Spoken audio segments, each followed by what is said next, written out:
नमस्कार दोस्तों. From today we are going to start with our class 12 topic, that is electrochemistry. This topic is important for our CBSE board examination, Rajasthan board examination and all state board examination. In this lecture we are going to discuss objective question with electrochemistry. So we are going to start with our first question, that is, in a galvanic cell anode is. First of all we have to consider what is cell. Then we can say that a cell is a device which can convert electrical energy into chemical energy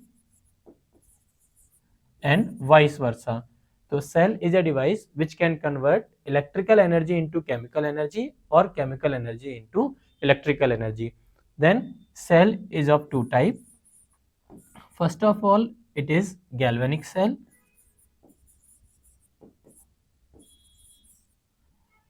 or electrochemical cell.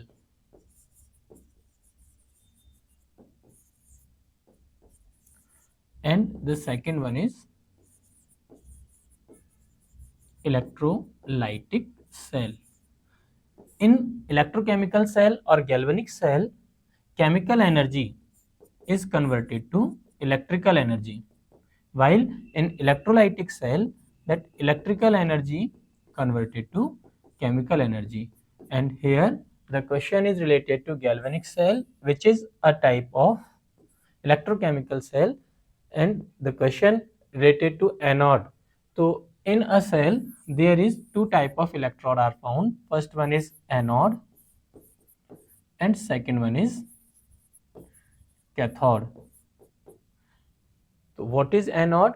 Anode is a electrode at which oxidation reaction takes place. Anode is the electrode at which oxidation reaction takes place, and in electrochemical cell anode is negatively charged electrode. ठीक है, so option number C is correct. अगर यही electrolytic cell होता, in case of electrolytic cell, anode is the electrode which is positive electrode, लेकिन चूंकि ये galvanic cell है, as it is galvanic cell, so galvanic cell के लिए, electrochemical cell के लिए एनोड जो होता है वो नेगेटिवली चार्ज इलेक्ट्रोड हो जाएगा. Option number C is correct option. ठीक है, हमें ध्यान रखना है कि सबसे पहले हमें सेल कौन सा पूछा गया है. इफ फॉर गैल्वेनिक सेल और electrochemical cell, anode is negatively charged electrode, and for electrolytic cell that anode is positively charged electrode. Next question number second, according to first law of Faraday, here Faraday's law is explained for electrolytic cell, and Faraday explained two law for electrolysis, that is first law of Faraday and second law of Faraday. According first law of Faraday, the deposited quantity on particular electrode W is proportional to charge Q. ठीक है, अब ये जो charge है Q, हम जानते हैं that if I amperes current for t second in particular electrolytic cell, then Q is equals to IT, where I ampere में और T हम कंसिडर करेंगे सेकेंड में, तो that W is proportional to IT. यहाँ जब हम प्रोपोर्शनल का साइन हटाएंगे तो एक कांस्टेंट हमारा आ जाएगा, that W is equals to ZQ, और W इज इक्वल्स टू हम लिख सकते हैं Z into I into T.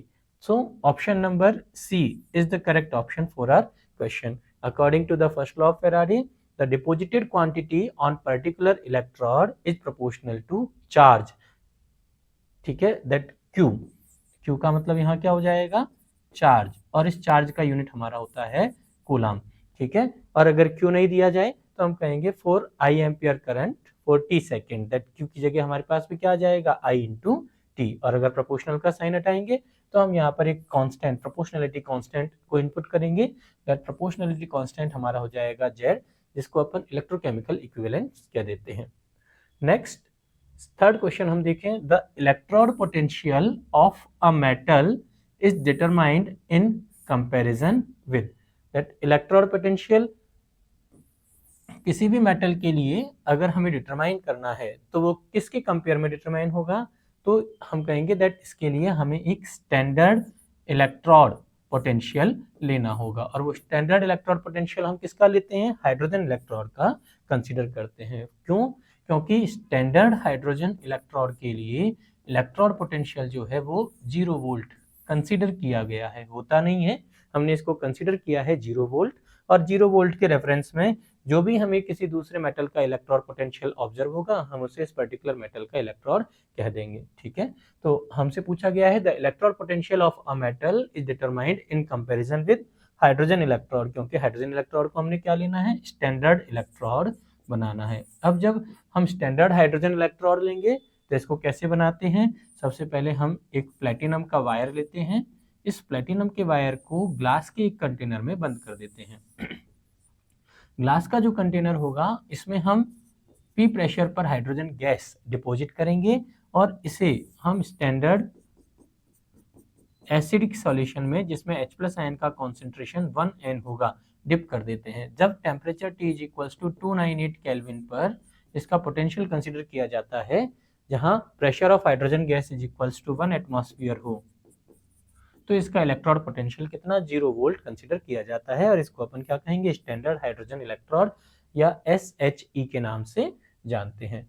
Next question देखिएगा, the equation for a spontaneous cell reaction is, that spontaneous cell reaction क्या होती है, तो हम कहेंगे फॉर स्पॉन्टेनिटी ΔG = नेगेटिव। अगर ΔG नेगेटिव होगा तो यहाँ से हम क्या कहेंगे, ΔG = -NFE, जो E क्या है, ये सेल का इलेक्ट्रोड पोटेंशियल रिप्रेजेंट करने का काम कर रहा है, जहां N = नंबर ऑफ इलेक्ट्रॉन है which participated in electrochemical reaction, which participated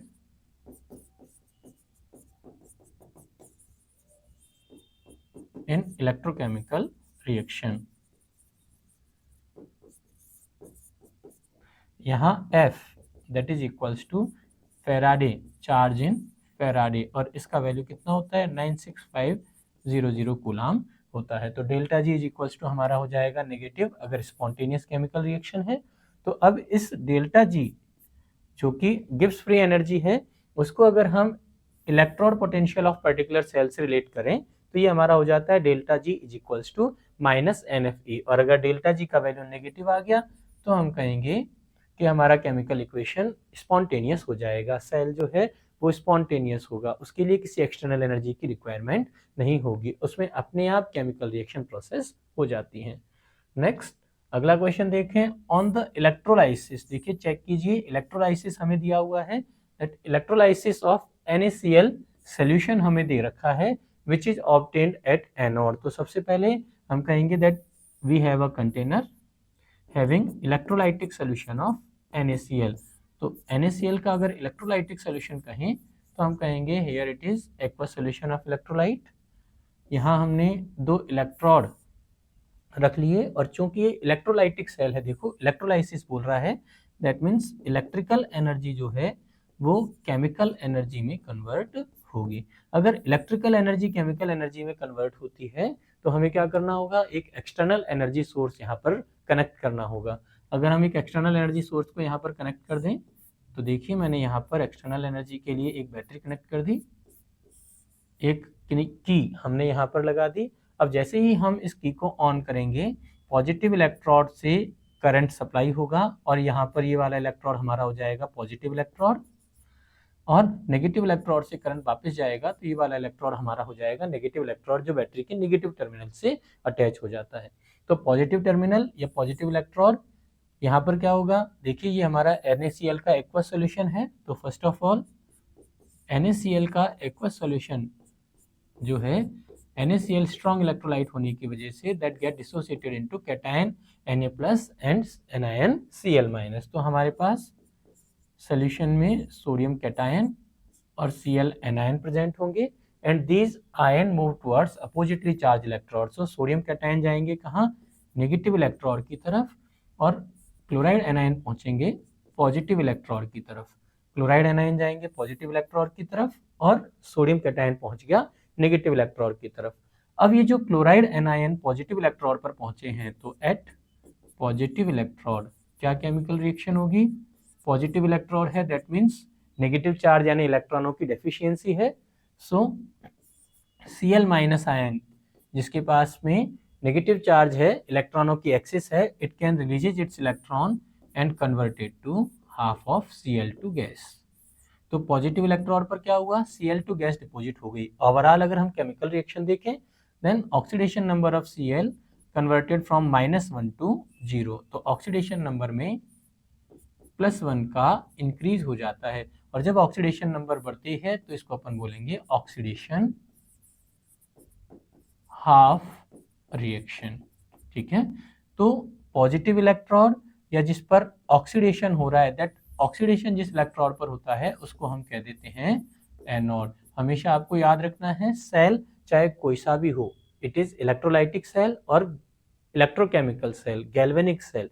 तो एनोड जो होता है, anode is the electrode at which oxidation reaction takes place. Anode वो इलेक्ट्रोड है जिस पर ऑक्सीडेशन रिएक्शन होती है। एनोड का पॉजिटिव या नेगेटिव होना ये डिपेंड करता है कि हमारा दिया गया सेल कौन सा है। In case of electrolytic cell, anode जो होगा वो हमारा पॉजिटिव इलेक्ट्रोड हो जाएगा जिस पर ऑक्सीडेशन रिएक्शन होगी। For electrochemical cell, anode negative electrode होगा लेकिन उस पर भी आपकी ऑक्सीडेशन रिएक्शन होगी। तो for anode it is always true that oxidation reaction takes place on anode. तो यहाँ ऑक्सीडेशन रिएक्शन हमारी हो रही है और यही हमसे पूछा हुआ है which is obtained at anode. तो एनोड पर क्या ऑब्टेन हो रहा है? हमें क्लोरीन गैस एनोड पर डिपॉजिट हो जाती है, दैट क्लोरीन गैस हमारी यहाँ पर डिपॉजिट होगी। That means option number C हमारे प्रश्न के लिए करेक्ट आंसर हो जाएगा। नेक्स्ट देखें, from the following which metal can not be obtain from the electrolysis of their aqueous salt solution.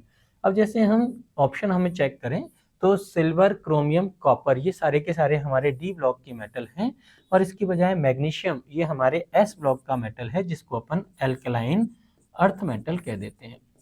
Alkaline earth metal जो हमारे कहाँ आएगा? एटॉमिक नंबर 12 पीरियोडिक टेबल में सेकेंड ग्रुप से बिलोंग करेगा।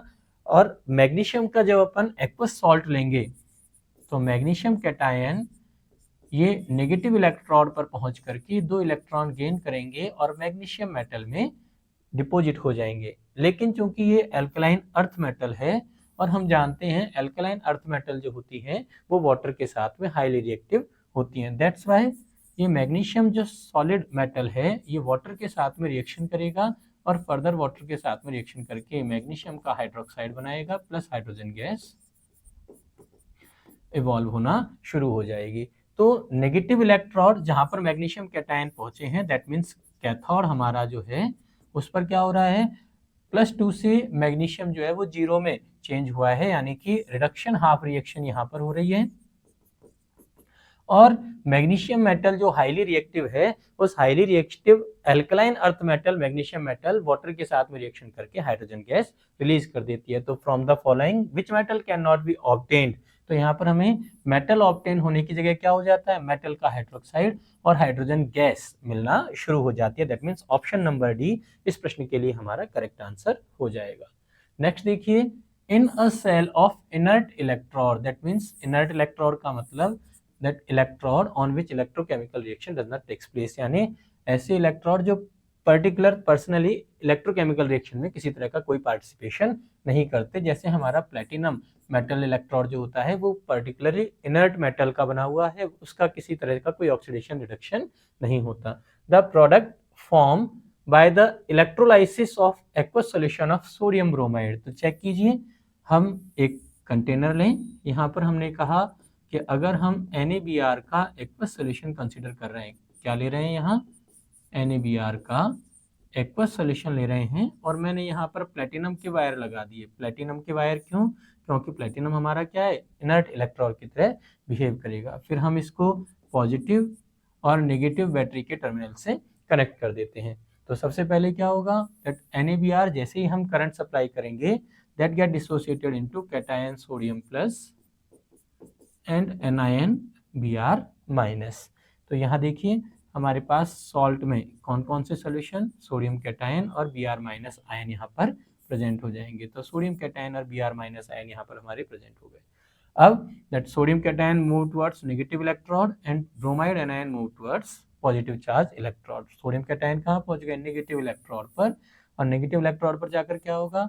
Sodium metal accept an electron and reduced to sodium element, जहाँ ये जो सोडियम एलिमेंट है वो सॉल्वेंट वाटर के साथ में रिएक्शन करके sodium hydroxide plus hydrogen gas में कन्वर्ट हो जाती है।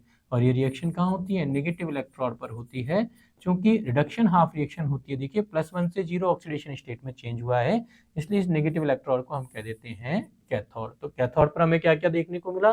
कैथोड पर हमें मिल गया सोडियम हाइड्रोक्साइड और हाइड्रोजन। ऐसे ही रिस्पेक्टिवली Br माइनस आयन कहाँ जाएगा?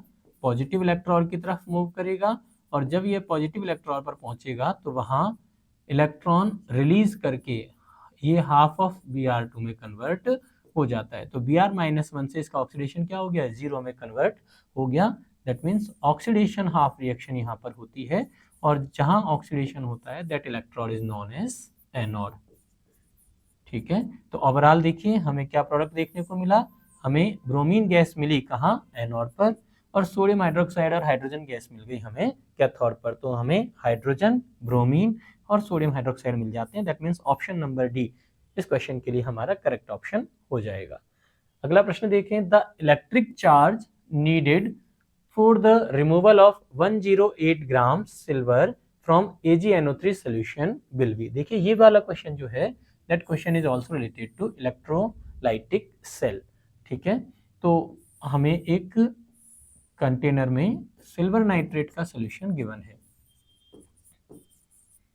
सिल्वर नाइट्रेट का सोल्यूशन गिवन है, और हमने यहाँ पर इनर्ट मेटल प्लेटिनम के 2 इलेक्ट्रोड लगाए हुए हैं। ये किसके? प्लेटिनम के इलेक्ट्रोड हैं।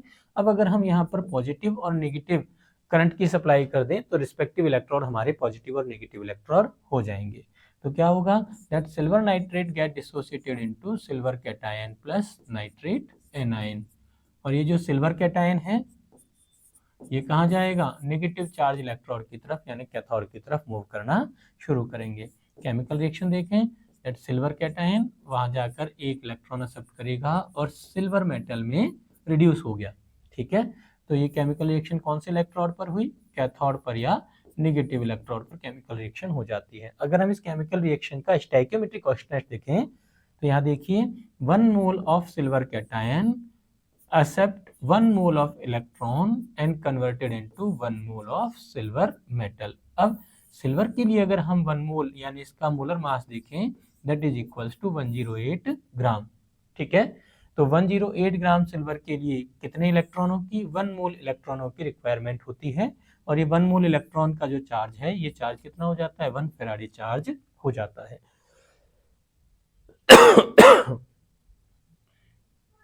So 1 Farad is the correct option for our question. The electric charge needed for removal of 108 gram silver, तो 108 ग्राम सिल्वर के लिए कितना? 1 मोल इलेक्ट्रॉन और 1 फैराडे चार्ज हमारा रिक्वायर्ड हो जाएगा। Option number B is the correct option for our question. Next, to obtain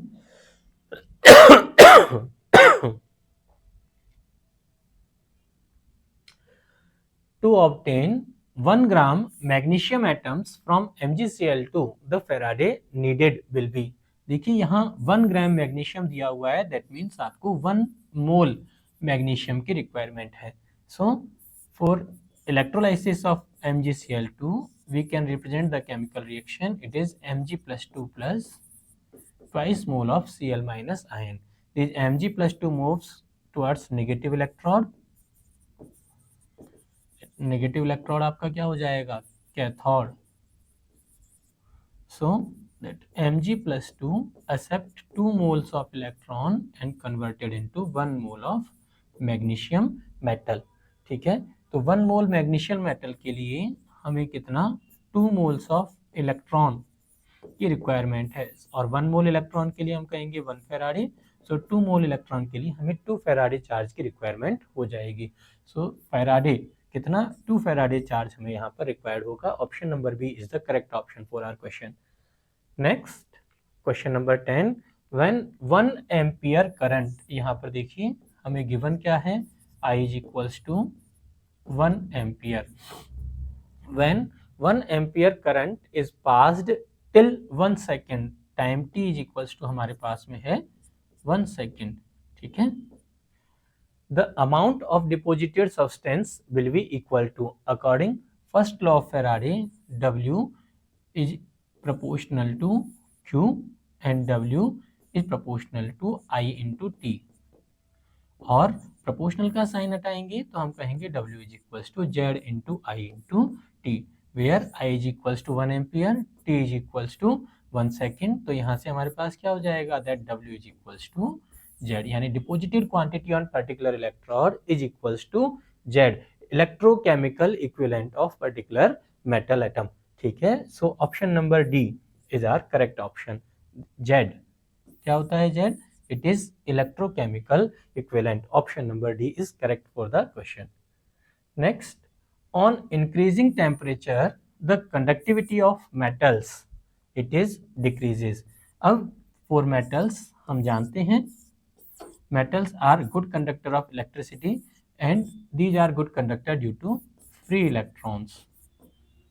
अब जैसे ही हम टेम्परेचर को रेज करेंगे, टेम्परेचर को बढ़ाएंगे, टेम्परेचर रेज करने पर क्या होगा, जैसे ही हम टेम्परेचर को रेज करेंगे इलेक्ट्रॉन्स का वेलोसिटी बढ़ेगा, और जब इनका वेलोसिटी बढ़ेगा तो इनमें आपस में होने वाली जो कॉलिजन है, इलेक्ट्रॉनिक कॉलिजन जो है वो भी हमारा बढ़ जाएगा, और इलेक्ट्रॉनिक कॉलिजन बढ़ने से इनका वेलोसिटी या इनका ओवरऑल मूवमेंट जो है वो कम हो जाएगा, इनकी स्पीड घटेगी, जिसकी वजह से इनकी कंडक्टेंस भी डिक्रीज हो जाएगी. So on increasing temperature the conductivity of metals, ध्यान रहे केवल मेटल्स के लिए ही ऐसा होता है कि उनकी कंडक्टिविटी डिक्रीज हो जाती है. अगर हम नॉन मेटल्स या सेमीकंडक्टर लें तो जनरली उनका टेम्परेचर रेज करने पर इनकी कंडक्टिविटी बढ़ जाती है, इंक्रीज हो जाती है. लेकिन मेटल्स या कंडक्टर के लिए क्या होगा, क्योंकि इनमें फ्री इलेक्ट्रॉन प्रेजेंट है, फ्री इलेक्ट्रॉन्स में होने वाली कॉलिजन बढ़ने की वजह से इनका कंडक्टिविटी डिक्रीज हो जाएगा. Option number B is the correct option for our question. Next, the relation between conductivity and resistance is, and we all know that conductivity C is equals to 1 upon resistance. अगर resistance R increase होगा तो conductivity respectively क्या हो जाएगी, decrease होना शुरू हो जाएगी. That C is equals to 1 upon R is the correct option.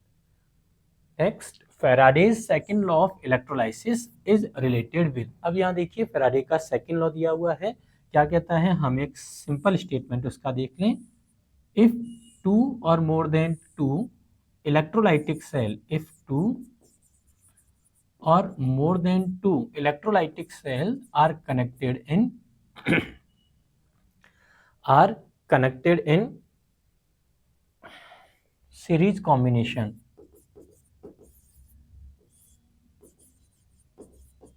Series combination के लिए हम शर्त क्या कहेंगे, दैट Q जो है वो इक्वल हो जाता है.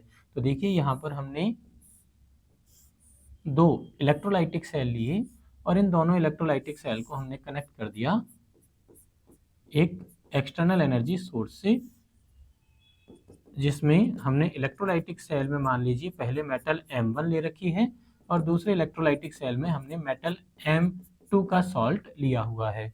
तो जब हम इनको सीरीज में कनेक्ट करेंगे, सीरीज का मतलब हमने क्या कहा, चार्ज अगर हम इक्वल कर देते हैं तो according second law of Faraday इनका जो क्वांटिटी डिपॉजिट होगा, दैट M1 और M2 का जो क्वांटिटी डिपॉजिट होगा रिस्पेक्टिवली, अगर हम इसको W1 और W2 कहें तो according second law of Faraday यह इनके इक्विवेलेंट वेट के रेशियो में होता है, that W1 upon W2 is equals to E1 upon E2 for metal M1 और M2, जहां दो या दो से ज्यादा इलेक्ट्रोलाइटिक सेलों को हमने किसमें कनेक्ट करना है, सीरीज कॉम्बिनेशन में लेना है. दैट मीन्स चार्ज इक्वल होना चाहिए, यानी आइडेंटिकल चार्ज अगर हम दो इलेक्ट्रोलाइटिक सेल को दें तो deposited concentration of particular metal on their electrode is in the ratio of their equivalent weight, तो दैट E1 और E2 के रेशियो में वो हो जाएंगे. Option number D equivalent weight of electrolyte हमारा करेक्ट आंसर हो जाएगा. नेक्स्ट, अगला क्वेश्चन देखें. Such device which convert combustion energy of fuels like hydrogen and methane directly into electrical energy. देखिए तो हमने कहा कि सेल जो हैं वो केमिकल एनर्जी को इलेक्ट्रिकल एनर्जी में कन्वर्ट कर रहे थे, इलेक्ट्रिकल एनर्जी को केमिकल एनर्जी में कन्वर्ट कर रहे थे, जिन्हें हमने रिस्पेक्टिवली नाम दिया था यहाँ इलेक्ट्रोकेमिकल सेल, दूसरा हमने नाम दिया था इलेक्ट्रोलाइटिक सेल, और ऐसे ही जो फ्यूल की एनर्जी को इलेक्ट्रिकल एनर्जी में कन्वर्ट कर देते हैं, these cells are known as fuel cell. Fuel cell, और फ्यूल सेल जो होते हैं वो हमारे कहाँ स्पेसशिप पे हम लोग काम में ले लेते हैं, जैसे हाइड्रोजन फ्यूल सेल्स हमारा यहाँ पे काम में लिया जा सकता है। जो स्पेसशिप होता है वहाँ पर हम क्या करते हैं, हाइड्रोजन को बर्न करेंगे, हाइड्रोजन का कंबशन करेंगे ऑक्सीजन की हेल्प से, तो को प्रोडक्ट के रूप में हमें वाटर भी प्राप्त हो जाता है, तो अलग से वाटर स्पेसशिप पे ले जाने की जरूरत नहीं होगी। तो ये वाली सेल हमारे क्या कहलाते हैं, फ्यूल सेल कहलाते हैं। नेक्स्ट अगला क्वेश्चन देखिए, the unit of cell constant is. सबसे पहले तो देखिए सेल कांस्टेंट जो होता है इसको हम कहेंगे that cell constant is equals to L upon A, where L ये लेंथ को रिप्रेजेंट कर रहा है और A जो है वो क्रॉस सेक्शन एरिया को रिप्रेजेंट करने के काम आ रहा है, cross section area of particular electrode. देखिए अब लेंथ जो है इसका यूनिट तो हो जाएगा हमारा मीटर या सेंटीमीटर, रिस्पेक्टिवली एरिया का यूनिट हमारा हो जाएगा, मीटर है तो मीटर स्क्वायर और अगर सेंटीमीटर में है तो सेंटीमीटर स्क्वायर। यानी ओवरऑल अगर हम कहें तो सेल कांस्टेंट का यूनिट हो जाएगा आइदर मीटर इनवर्स और centimetre inverse. That means option number A is the correct option for our question. Next अगला प्रश्न देखिए, which is the most reductant from the following ions. देखिए यहाँ पर हमें चारों हैलाइड आयंस दे रखे हैं, that is fluoride minus, iodide minus, Cl minus and Br minus. और हम सभी जानते हैं दैट आयोडाइड आयन जो है इसके लिए E0 सेल का जो वैल्यू होगा वो मोस्ट हम कहें that least positive electron potential हमारा हो जाता है, और जब लीस्ट पॉजिटिव इलेक्ट्रॉन पोटेंशियल होगा तो ये हमारा क्या हो जाएगा, मोस्ट रिडक्टेंट हो जाएगा among all four halide ions. That means option number B iodide minus ion is the correct option. Next देखिए, how many times 1 ampere current should we deposit the amount equal to electrochemical equivalent। तो according first law of Faraday, W is equals to Z into I into T। that W क्या है, deposited quantity on particular electrode, I current की intensity जिसको अपन ampere में major कर रहे हैं, T ये हमारा हो जाएगा टाइम, और Z ये हमारा हो जाएगा इलेक्ट्रोकेमिकल इक्विवेलेंट। ठीक है, तो हमसे कह रहा है that equal to electrochemical equivalent, यानी W is equals to Z, और W is equals to Z करना है, इसका मतलब I बराबर 1 एम्पियर और T इज इक्वल्स टू क्या हो जाएगा, 1 सेकेंड हमारा हो जाएगा। तो 1 second is the correct answer for our question. Option number A हमारे इस प्रश्न के लिए करेक्ट आंसर हो जाएगा। अगर हम इसको दूसरे तरीके से रिप्रेजेंट करें तो हमारा ये फॉर्मूला था W is equals to Z Q, जहाँ Q इज इक्वल्स टू क्या हो जाएगा, 1 कूलाम, यानी 1 ampere current multiply by 1 second time, that is equals to 1 coulomb charge, and W is equals to electrochemical equivalent. तो 1 second कहें, 1 ampere current कहें, या फिर 1 कूलाम चार्ज कहें, W किसकी इक्वल हो जाएगा, electrochemical equivalence of particular metal atom की इक्वल हो जाएगा। नेक्स्ट देखिएगा, the unit of molar conductivity is. देखिए यहाँ पर मोलर लिखा हुआ है, दैट मीन्स हमारा जो फॉर्मूला होगा उसमें हमारे क्या आ जाएगा, मोलरिटी वाली टर्म कंसीडर होगी, तो मोल इनवर्स, और मोल इनवर्स हमारा होगा इक्विवेलेंट। अगर होता इक्विवेलेंट कंडक्टेंस होती तो इक्विवेलेंट इनवर्स वाले फॉर्मूले दोनों हमारे सही हो सकते थे। ठीक है, तो ये दोनों तो हमारे इनकरेक्ट हो जाएंगे। रिमेनिंग अगर हम आंसर देखें तो हमारा आंसर क्या रहेगा, that Om inverse centimetre square mole inverse, या ओम इनवर्स की जगह देखिए हमें कभी कभी साइमन भी देखने को मिलता है, दैट कैपिटल एस ये क्या है, स्टैंडर्ड यूनिट हमारी होती है किसकी, कंडक्टेंस की। तो ओम इनवर्स की जगह हम क्या कहेंगे, साइमन या एस भी देखने को मिल सकता है। तो ये फॉर्मूला हमारा हो जाएगा Simon centimetre square mole inverse, या एमकेएस यूनिट में अगर हम रिप्रेजेंट करें, ऐसा यूनिट में इसको रिप्रेजेंट करें तो ये क्या हो जाएगा, दैट साइमन सेंटीमीटर की जगह क्या मिलेगा, मीटर स्क्वायर, और यहाँ हो जाएगा mole inverse. That means option number C is the correct option. Ohm inverse centimetre square mole inverse या फिर siemens centimetre square mole inverse, और MKS या SI यूनिट में क्या हो जाएगा, that siemens metre square mole inverse. Next देखिएगा, from the following which is a secondary cell. अब सबसे पहले हम देखें दैट सेकेंडरी सेल क्या होते हैं। तो देखिए दो तरह के सेल जो हमारे इलेक्ट्रोकेमिकल सेल हैं जिनको अपन एक्सटर्नल सोर्स ऑफ एनर्जी की तरह काम में लेते हैं, वो दो तरह के हमारे होते हैं। पहले हमारा होता है प्राइमरी सेल और दूसरा हमारा हो जाता है सेकेंडरी सेल। प्राइमरी सेल यानी वो जो हम घरों में रिमोट के लिए काम में लेते हैं, घड़ी के लिए काम में लेते हैं, वो यानी वो जिनको हमने एक बार यूज में लिया और फिर जब ये खराब हो गए तो ये हमारे किसी काम के नहीं होते, यानी जिनको हम रीयूज नहीं कर सकते, जिनको दोबारा रिचार्ज नहीं कर सकते, वो सारे के सारे सेल हमारे क्या कहलाएंगे, प्राइमरी सेल कहलाते हैं। लेकिन सेकेंडरी सेल हमारे वो होते हैं जिनको हमने एक बार यूज किया, ये डिस्चार्ज हो गए, फिर हम इसको दोबारा रिचार्ज करें और फिर से ये हमारे उपयोगी हो जाते हैं, हमारे लिए रीयूजेबल होते हैं। These are secondary cell. तो dry cell, Daniell cell, Leclanche cell, ये सारे के सारे हमारे देखिए प्राइमरी सेल होते हैं, लेकिन लेड स्टोरेज सेल जो है वो सेकेंडरी सेल हमारा होता है, जो हम अपने घरों में ऑल्टरनेट इलेक्ट्रिसिटी के यूज के लिए भी काम में ले लेते हैं। दैट लेड स्टोरेज सेल क्या हो जाएगा, सेकेंडरी सेल हो जाता है। नेक्स्ट देखिए अगला question, what occurs on cathode in the process of electrolysis. देखिए तो इलेक्ट्रोलाइसिस के लिए हम याद करें that ALONE, where A stands for anode, L stands for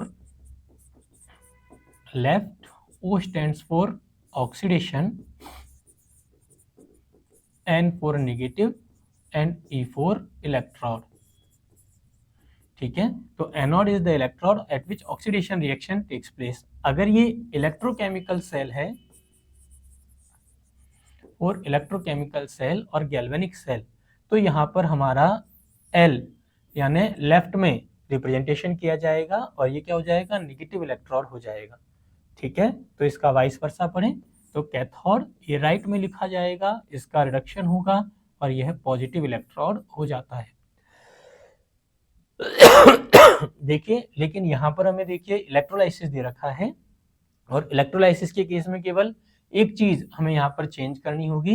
electrolytic cell में एनोड जो होता है वो हमारा पॉजिटिव इलेक्ट्रोड होता है, लेकिन इलेक्ट्रोकेमिकल सेल में ये कैसा हो जाएगा, नेगेटिव इलेक्ट्रोड हो जाता है।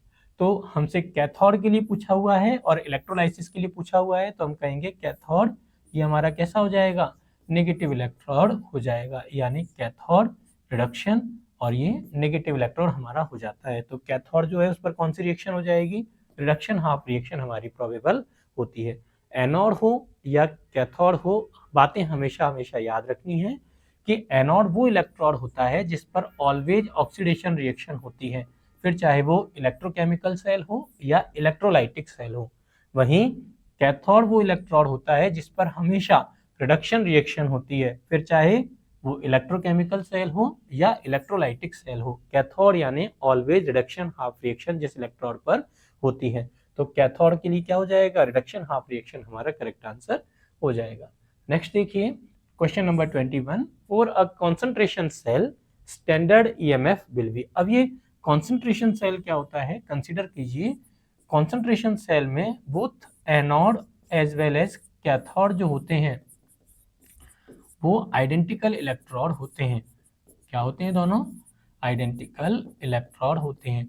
और जब हम स्टैंडर्ड ईएमएफ निकालते हैं तो देखिए E naught of particular cell is equals to हमारा होता है E naught cathode minus E naught anode.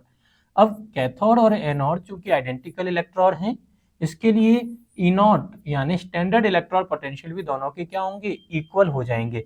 और जब दोनों की इलेक्ट्रोड पोटेंशियल इक्वल होंगे तो सब्ट्रैक्ट करने पर वैल्यू क्या आ जाएगी, जीरो आ जाएगी, यानी कॉन्सेंट्रेशन सेल के लिए स्टैंडर्ड ईएमएफ का वैल्यू हमेशा क्या हो जाएगा, 0 वोल्ट हमारा होता है। That means option number A हमारे प्रश्न के लिए करेक्ट आंसर होगा। नेक्स्ट देखिए रस्टिंग ऑफ आयरन इज।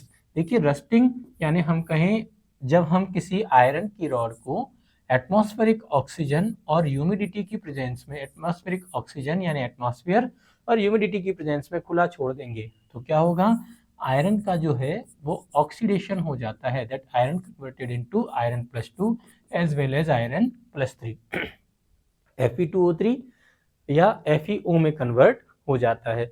तो इसमें क्या हो रहा है, दैट आयरन जो है उसका ऑक्सीडेशन हो गया, आयरन का क्या हो गया, ऑक्सीडेशन हो गया। और आयरन का ऑक्सीडेशन यानी कौन सा प्रोसेस, इलेक्ट्रोकेमिकल प्रोसेस हमारा यहाँ पर हो जाता है। तो rusting of iron is an electrochemical process. Option number D is the correct answer. Next, 1 faraday charge. अभी हमसे डायरेक्ट वैल्यू पूछा हुआ है, तो हमने कहा that 1 Faraday is equals to 1 mole electron. और 1 मोल में कितने एवोगाड्रो नंबर के बराबर इलेक्ट्रॉन होंगे, और एक इलेक्ट्रॉन का चार्ज हम कंसीडर करेंगे 1.6 10⁻⁻19 कूलम।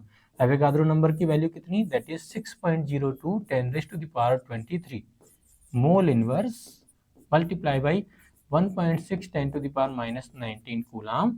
और इसको अगर हम मल्टीप्लाई करें then that is approx equals to 96500 coulomb mole inverse, या that is equals to 1 Faraday.